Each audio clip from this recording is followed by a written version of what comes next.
planet for the same reason that we know. We know this. So that means that why is it? It's not destroyed it because his will and spirituality and the world around us. I don't care about any of that. What I know is, as for me and my house, you will serve the Lord. That's what the scripture says. As for you and your house, you will serve the Lord. And we're going to be all right. God says, I want you to experience heaven on just like it is. I want you to experience heaven on earth just like it is in heaven. Everything else you already got access to. You just got to learn how to use it. What's up, family? It's your man, Coach Crump, Boy Man King podcast with my co-host, Chizzy. My boy. What's up, fam? Once again, man, we're back. Hey, listen, man, I'm super excited about this episode because it's me and you. It's me and you. Point. No, yeah. But the point I'm making is, I did something that's kind of like in my industry of speaking. It's kind of like the ultimate prize, the ultimate championship. It's a TED Talk, right? Yeah. And what's different from all the talks and the thousands of talks now I think I've done is this one is not really catered to a person booking me or their kids or their staff or their organization. Right. It really was about what do I want to share with the world, and I kind of want to have a conversation about what I decided to share with the world, because we still are in the process to know, like, if they see this episode, okay, it got approved to be sent out, but it was so much sensitivity. Well, I was going to ask you, what was that process like? Because I know there's some specifics around, where it is, all that, and presentation, time, all that, and verbiage. So it was a lot of back. It was the most back and forth I've ever done in my life about a presentation. Referring to your presentation. And the reason, because everybody had like red flags about the title, and the title was The Necessity of Masculinity, and the necessity of mature masculinity. Okay, so how do you define that? Let's start there. How do you define? So that? I kind of just meshed the two words of mature and masculinity. Masculinity is traditional traits and associations that men and young men are known to act and behave, and then maturity is just a full development of something. So for me, it was about just kind of breaking down historical and also psychological and also society. Like, why do we need masculinity to be fully developed and to be played out in our lives with everyone, and how that's a benefit for everybody involved. So that's the basis of it. Yeah, I'm very interested to have this conversation. We were talking offline, and there are a lot of nuance. This is a nuanced conversation in terms of how things are playing out in society. So we see continuously how we are emasculated in a lot of ways. We see that a lot of the antisocial behavior and everything that goes on in our community is directly related to the absence of masculine men in the household, in the community, in society, in politics, in church. And so I think it's a vital, and obviously why we do this is for the particular reason that we know that masculinity, manhood, and having men that are living in their truth and living in their purpose is vital. And that's what I mean. To everything. And that's why we even made Boy Man King, right? 100%. So it's all like full circle. It was like, so for me, it was a full circle moment. Nice. Because the point is that masculinity is not toxic. Masculinity is necessary.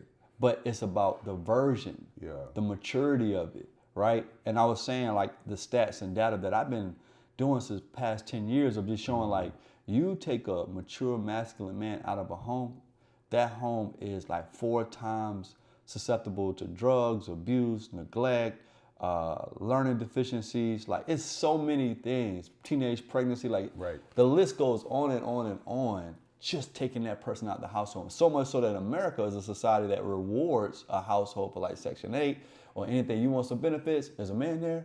All right, if a man's there, I ain't giving you nothing. But if a man not there, hey, we'll give you whatever you want. So it's like that social programming for people to say, like, I gotta have an agenda with a man because I don't know if he's mature. So I'm not even putting it on a group. I'm just saying we as a society, we as a humanity have to see the necessity of having mature masculine man in our lives. So let's have a starting point as to what that may or may not look like. It's to me in a very basic, and I like to even put it in the compartment of being at home. Like I don't want to talk about what job you do and how much money you make. Like simply put, societies that are thriving for thousands of years, right? They're thriving because those societies, whether they got infrastructure and plumbing and economies of scale and sky risers, they may just be living in the villages, like in the huts, in rural areas, but they have to make that area work. To make things happen, they have mature masculine men who are responsible for themselves and for others. Yeah. Like that's how their wiring is. Like their wiring is like, I'm gonna be responsible for how I show up in the world, but also anybody in my household. Right. I'm gonna be responsible for them too. Yeah. That is the basic of like, if every man is operating like that, you're not gonna have a lot of ills. You know what I mean? I would even be inclined to say that's a great starting point, because the self, the individual, me as a man, you as a man, it's imperative for you to show up and do the work and be present, be quote unquote healthy, so that now your influence becomes greater, because your lens is not skewed based on past trauma, it's not skewed based on lack of support, or you having an inability to know who you are as a person and your purpose within the confines of your environment. So it starts off, yes, with your family, with your wife or your girlfriend or your children, and how that now translates into what the capacity they have to further influence their environments once they leave the home.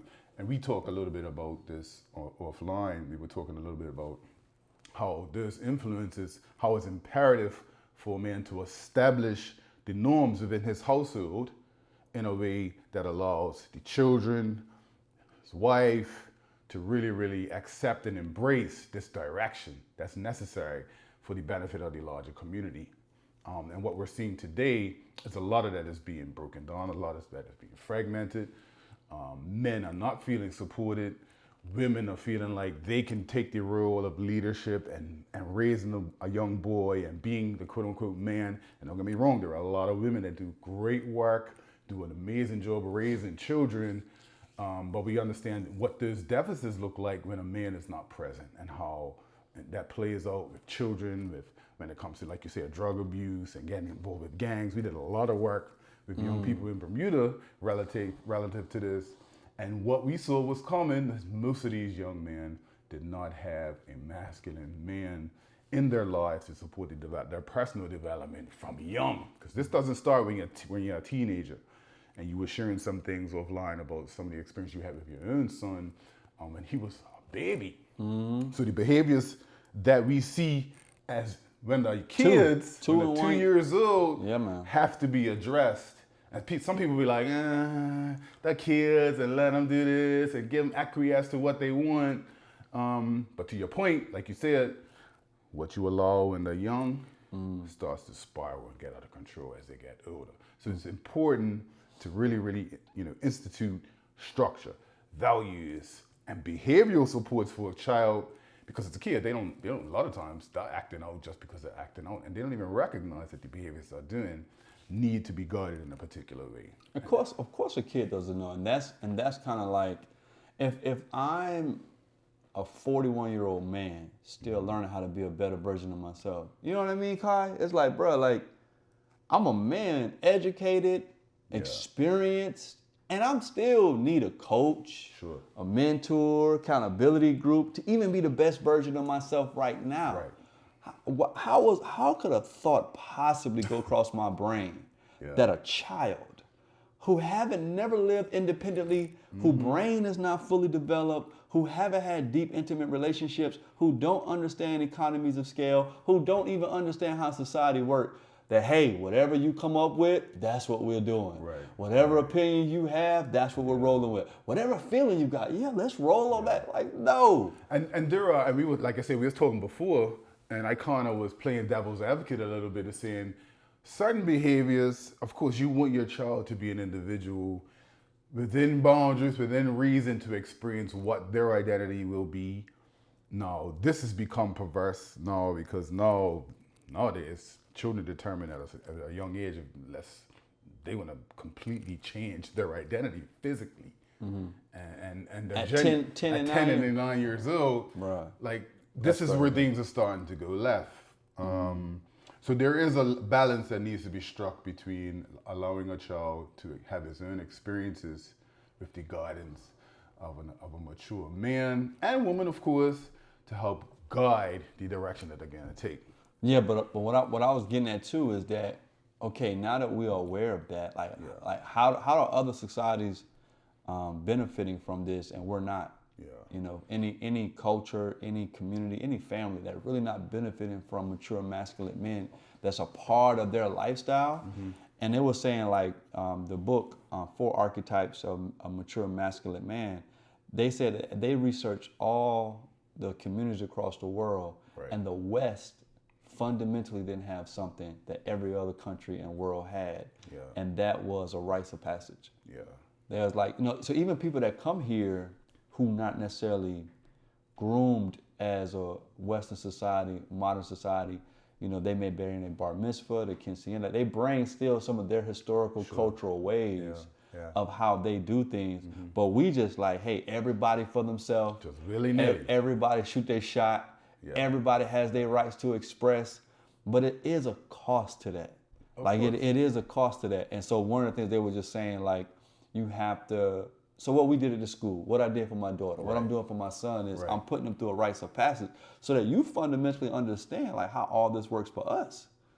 Because one thing they're not processing, any child, any young person, they're not processing how my decisions affect the whole family. They're not processing that. They're literally thinking about themselves. So you have to take them through a comprehensive experience, days with multiple people involved about them and helping them and showing them, hey, listen, the reason we're all here, the reason why we're all supporting you, because the decisions you make affect all of us. And so we're going to all support you to help you through these next 20 years, to help you get to this spot so that we all become a benefit and you and your family ultimately benefit. That's not something that's crystal clear that every boy experiences. 100%. I mean, I even know from my own personal experiences, just being divorced and having to navigate parenting from that perspective, and how those fragmented expectations can play out with your children, and how, you know, different conversations and different expectations and different ideals help to dismantle and create a trajectory for your children, my son, my daughter, that I have to now learn how to navigate differently. I mean, obviously we're talking about in the ideal nucleus where you have man and wife and a family unit. In your particular case, it's a lot more, it's easier to navigate because you guys share value, you share the same household. Some of you and your wife have open conversations about what the expectations are of your kids because you're on the same page. Some of our viewers, myself included, come from spaces where they're raising kids with women who may not necessarily share their same values.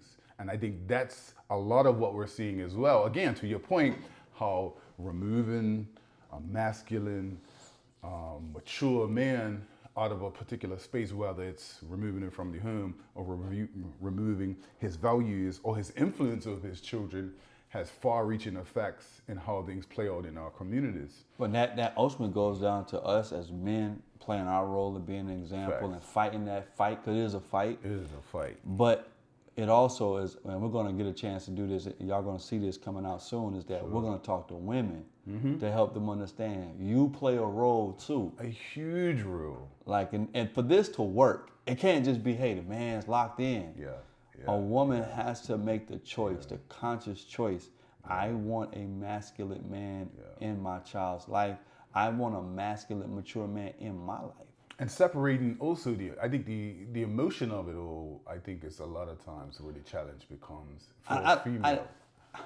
I would say this in being a devil's advocate for that. I think women are beautiful in the way they're wired. Part of that is their emotional genius, but it's a skill to put it in its place at certain times. And that is something for women that I've experienced. Me and my wife talk about this a lot, and we're going to have her on the pod. Sure. Is that a lot of people didn't get that example. A lot of people didn't get that game. A lot of people didn't get that mentorship. So they're like, that frame of reference is huge for them as well. Yeah. And the beautiful thing is, right, even if you didn't receive that, you didn't get that, you know, if you come into a space for, and I'm talking in particular as it relates to females and women, if you are open to receive, to listen, to learn, to try to remove the emotion of the failed relationship and remove the emotion of the daddy ain't this or the daddy's not that or he's not doing his part,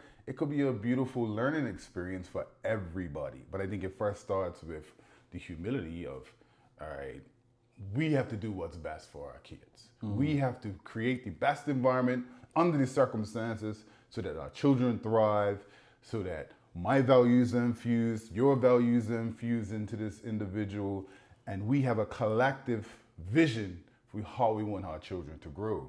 You know what I mean? And so I'm super excited. Then we're gonna have your wife on the pod.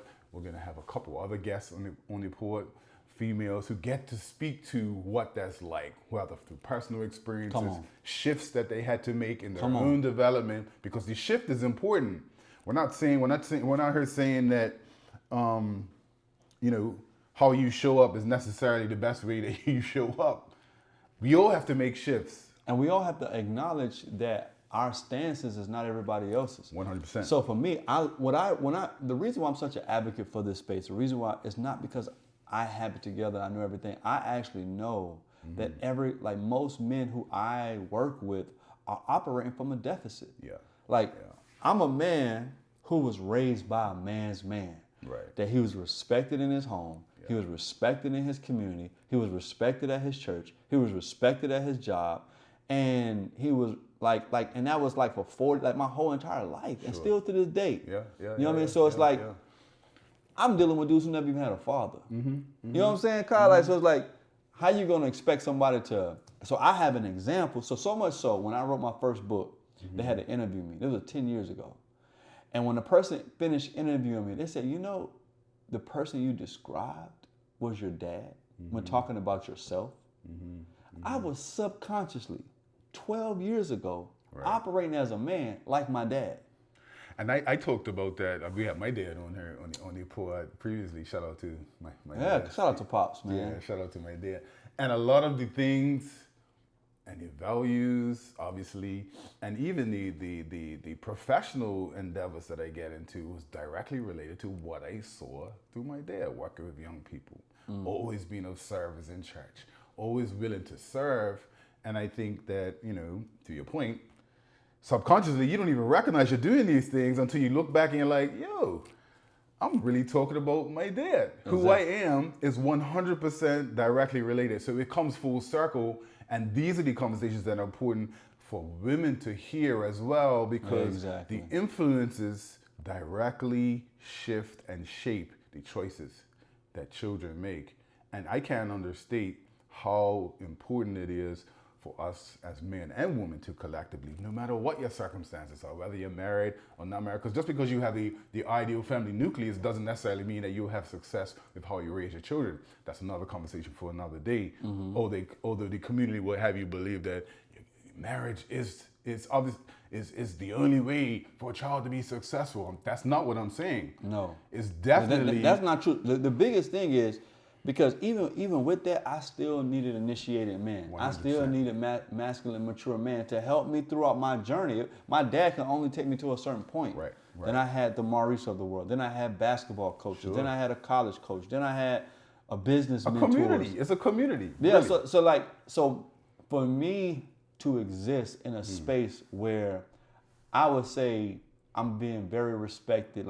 This first time in my life in my 40s where every room I go in, people are, showing respect, showing love. But I'm thinking about, bro, like how much work I put in just to get here, and I'm still learning. So for me, it's like, I'm not in this space like, yeah, y'all better. I'm like, yo, bro, by God's grace. Right. But thankful that I had a father in my life who adopted me, who took me on and showed me what a masculine man is like. Thankful I was in a community in the country hood where the respect was given to dudes who was masculine. Right. You know what I'm saying? Who was D-boys, who was athletes, you know what I'm saying? But like back in the 90s, you being a man's man, like that was respected. Like, you know what I'm saying? Like everybody wanted that swag. The boys wanted to be like him and the girls wanted to get with him.